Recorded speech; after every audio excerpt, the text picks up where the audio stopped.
Ассалаумағалейкум, қайырлы күн.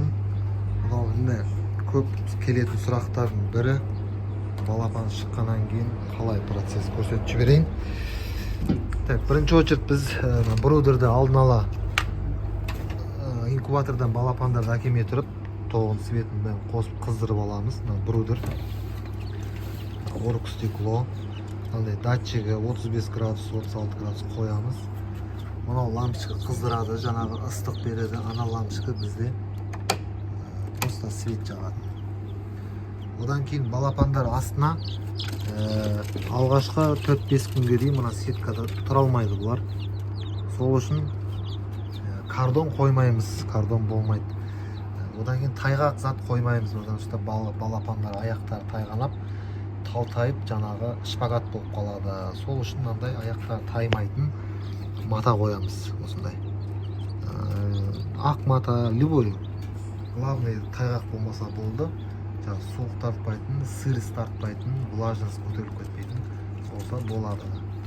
Одан кейін екінші, балапан 3 күнге дейін негізінде инкубатордан шыққаннан кейін тамақсыз тұра береді, сусыз, жемсіз тұруға болады.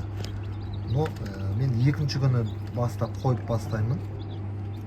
Суды қайнаған су немесе қайнаған суға уақыт болмай жатса, мынандай дайын, ең арзан магазиндегі су осындай таза.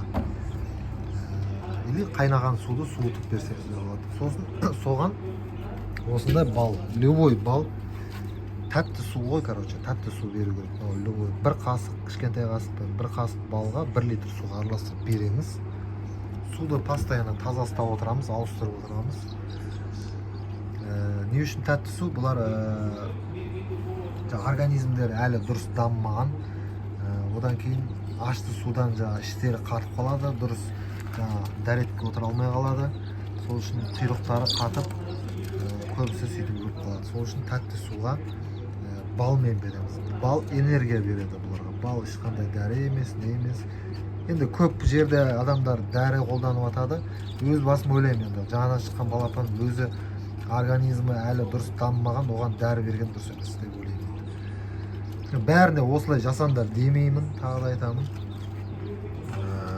Мен өзім қолданып жатқан тәжірибемен бөлісіп жатырмын. Ары қарай өздеріңіз қарап көресіздер енді. Су кетті, брудер градус кетті. Одан кейін жемді лайфхак бір мынандай лотокқа жем салып қойсаңыздар шашпайды. Менде мынандай өзінің жем салатын ыдысы бар. Бұдан кішкентай әлі жей алмайды бұлар.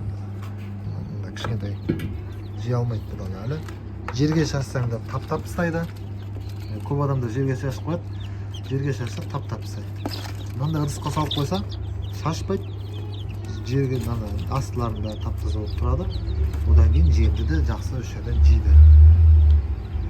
Сол осы ары қарай қандай вакциналар беру керек, оларды енді келесі видеода айтамын. Пока 2 күн осылай настаймыз.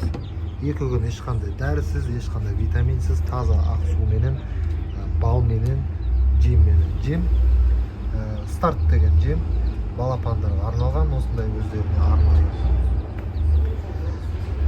Сол ағайын, пайдалы болса қолданыңыздар.